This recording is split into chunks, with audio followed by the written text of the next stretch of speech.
Ya karena kan si veteran ini kan umur 13. Berarti kan di usianya ini dan banyak tanggapan tentang dia. Sekarang ini butuh banyak penjelasan. Butuh banyak penjelasan. Ditambah lagi gini, kebetulan veteran PT ini di tangan orang tua yang sukses. Oke. Diadopsi oleh orang tua yang sukses. Nah, tanggapan itu cenderung miring. Karena rasa iri. Karena rasa dengki. Bagi anak-anak yang kondisi tidak seperti dia. Bagi orang-orang tua yang tidak seperti mereka. Kebetulan sekali veteran PT ini kebetulan bersyukur dengan Tuhan. Dia berada di tangan orang tua yang sukses. Ibu yang tulus. Ibu yang tulus, polos. Dan Rubennya sendiri juga emang bertanggung jawab. Nah, akhirnya menimbulkan rasa iri bagi yang tidak mampu melakukan hal yang sama. Makanya sekali lagi hati-hatilah berucap dan bersikap buat public figure itu. Kalau tidak pada tempatnya akan seperti ini. Memang itu hak. Tapi kan kita ini dilihat, didengar. Kalau sudah dilihat dan didengar pasti ditanggapin. Dan tidak semua tanggapan itu baik.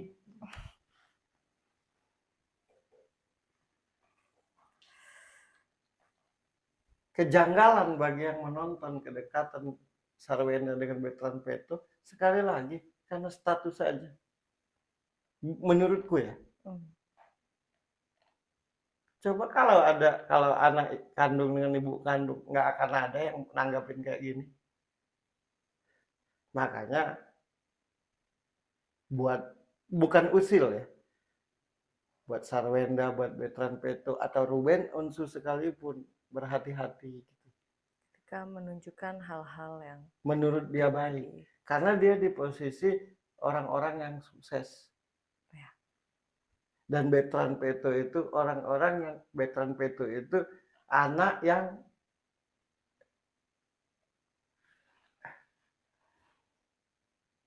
anak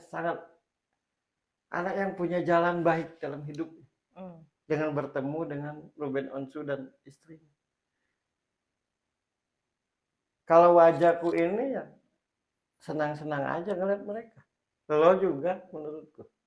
Nah, tapi kan bagi yang iri atau dengki, iya malah oh ya bersyukurlah ada yang mau. Nah ya kalau kita semoga jadi sesuatu yang di tangan yang berilah. benar. Nah kalau kita, kalau orang lain enak banget. Enak ya banget dia ini itu kan gitu kita nih.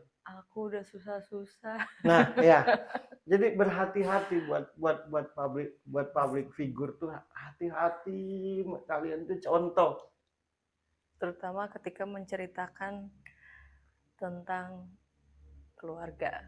Terutama ketika menceritakan tentang keluarga, terutama ketika menceritakan tentang apa yang dipunya.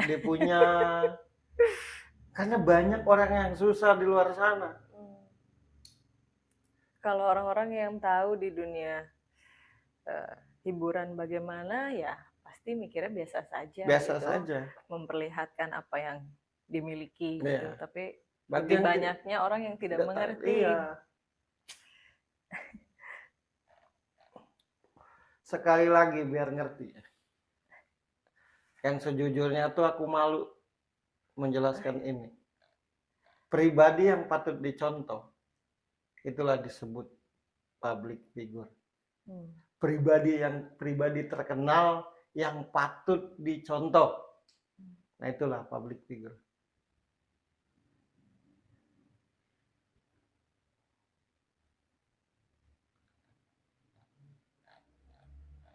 Nah kalau nyinyir tidak patut dicontoh. Kalau kontroversi tidak patut dicontoh. Oke, yang orang-orang karena kebanyakan lebih cekatan untuk melihat yang jelek-jeleknya aja kan. Cepet gitu kalau ngeliat yang jeleknya tuh. Kenapa ya? Kayaknya sedetik angin tuh langsung tahu gitu. Iya, aku juga bingung. hal apa sih yang seharusnya kita contoh dari Sarwendah dan Ruben Onsu ini? Bertanggung jawab, kasih sayang yang tulus, yang dilakukan kepada anak, walau itu anak angkat. Itu harusnya yang dicontoh. Orang tua angkat yang sangat bertanggung jawab dan sangat sayang dengan tulus terhadap anak angkatnya. Itu mestinya yang dicontoh. Sisi positif. Terutama Ruben Onsu. Ya. Dia lakukan apa aja buat veteran Peto itu. Wujud dari rasa tanggung jawab dia. Wujud rasa dari kasih sayang dia. Wujud dari dia kepedulian. Melihat anak ini bertalenta. Iya, diberikan fasilitas. Iya, padahal itu anak angkat tapi tidak terasa seperti anak angkat. Nah, itu yang mesti dicontoh. Jangan cari jeleknya aja, nggak udah-udah. Karena kebetulan ini nanti yang mana, karena semua orang pasti ada jeleknya. Ya iyalah.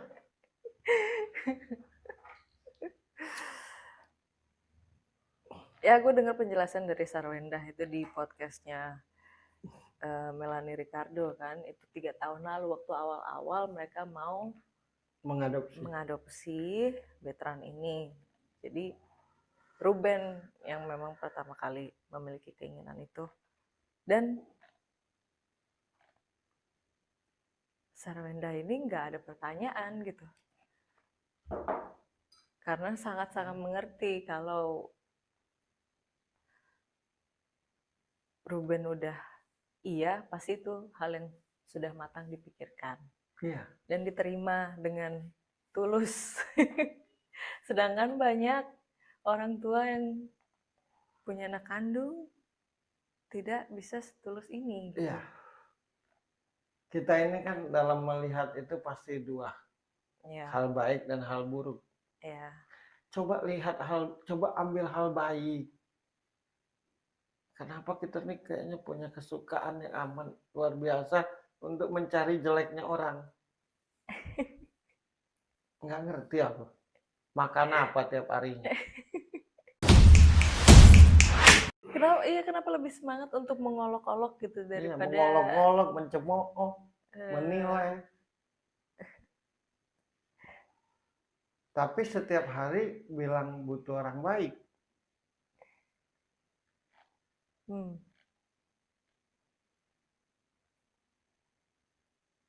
Iya, kalau aku pribadi ya, kalau misalkan harus aku ambil dari diri Sarwendah. Ya. Yang harus dicontoh dari Sarwendah. Kasih sayang seorang ibu yang tulus. Padahal itu anak angkatnya. Yang belum tentu kadang-kadang dilakukan oleh seorang ibu terhadap anak kandungnya. Nah bagiku itu, anak angkatnya aja dia setulus itu, apalagi anak kandungnya. Nah gitu maksudnya. Nah, ada yang luar biasa lagi. Veteran ini sempat juga minum ASI Sarwendah, bukan direct ya, maksudnya ASInya Sarwendah, karena waktu itu dia menyusui anaknya yang masih bayi juga kan. Dan kebetulan banyak gitu, dia dapat asupan ASI yang banyak, jadi ada sisanya. Dan veteran yang bukan anak angkatnya minum ASI yang sama gitu. Nah iya, maksudnya kan itu kan hal positif itu kan keren untuk dijadiin contoh. Hal yang luar biasa, tapi banyak orang yang aneh. Lucu lah kan. Karena veteran sendiri bilang tidak pernah tahu bagaimana rasanya ASI karena ditinggalkan orang tuanya kan waktu umur 8 bulan gitu. Iya. Jadi dia tidak pernah tahu, dan kakek neneknya itu susah gitu. Jadi tidak pernah tahu, mungkin susu biasa aja nggak tahu gitu. Nah, ini melihat punya adik minum ASI, dia cuma mau merasakan, dan itu jadi hal yang aneh gitu. akan repot sudut pandang nih. Pasti. Untuk meluruskan hal-hal seperti ini gitu. Biar cerdas. Iya, kan banyak hal yang bisa dicontoh kan berarti. Dan banyak tanggapan itu. Astagfirullah. Dari segi kesehatan, apa kok anak umur udah 13 tahun minum ASI gitu. Nanti ini gitu-gitulah pokoknya.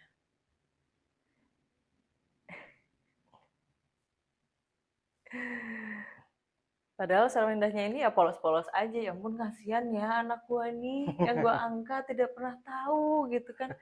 Pasti seorang ibu kan, kalau ya benar-benar seorang ibu pasti, ya ampun anakku. Gitu. Enggak, aku ketawa nih mikirin yang nonton-nonton tuh kan. Gimana pola pikirnya tuh? Yang nonton kan, astaga dia kan anak angkat ya. Harusnya kan nggak kayak gitu. Dengan anak angkat aja bertanggung jawab dan tulus. Gimana dengan anak kandung? Nah itu yang patut dicontoh.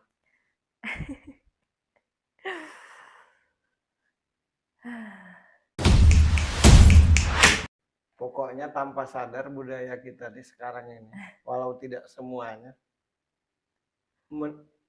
paling heboh, bahkan mencari hal-hal jelek aja. Cara yang baik dong. Ya, coba biasain. Aduh, mungkin itu semua karena kebiasaannya kan. Ada pepatah, Allah bisa karena biasa. Yeah. Walaupun susah, kalau dibiasain bisa kok. Pokoknya kejelekan seseorang itu jadi bahan. Bahan untuk berkreativitas. Asik. Untuk berkreativitas dong. Iya. Ya nggak apa-apa kan kalau kita tahu sisi negatifnya dari orang gitu untuk pembelajaran. Oh harusnya nggak kayak gitu kan. Ini malah ya gitu deh, malah kreatif bener kata lo tadi. Iya. Orang yang baik itu ketika melihat hal yang nggak baik itu diberi jalan keluar biar jadi baik. Itu orang baik. Nah kalau kita ini sekarang ini hal-hal nggak baik itu dijadikan bahan untuk berkreativitas biar dapat duit kan. Denger yang baik bosan. Karena nggak bakalan heboh. Sudah ketakar kalau cerita baik-baik pasti nggak heboh. Nah kalau nggak heboh kok nggak terkenal. Kan tujuannya terkenal. Sementara tidak punya skill. Cari yang jahat, yang jelek. Biar nanti ditonton semua. Jangan begitu kan jadi banyak subscriber. Nah maka disebutlah konten kreatif. Itu. Aduh luar biasa. Jadi pemahaman konten kreatif itu dominannya ya. Yang kadang banyak sakit hati itu yang benar-benar konten kreatif bernilai. Itu. Secara nggak langsung berarti banyak sekali yang terkenal dan berduit itu karena ngakalin. Iya, akal-akalan. Aduh. Podcastnya maju karena banyak hal-hal jelek. Wah, semangat. Begitu sudah tidak. Oh, bahasnya gini, ngikutin pasar. Aduh, kebetulan pasarnya sukanya kayak gitu. Jadi gimana ya? Karena kita berbisnis kan. Ya, tiap hari itu mencari cerita atau berita yang jelek biar booming. Karena cerita baik itu tak ada tanggapan. Mulut kita ini, mata kita ini, telinga kita ini dipergunakan, mulut dipergunakan untuk berkata jelek, mata dipergunakan untuk melihat hal jelek, telinga dipergunakan untuk mendengar hal jelek. Setiap hari tanpa sadar.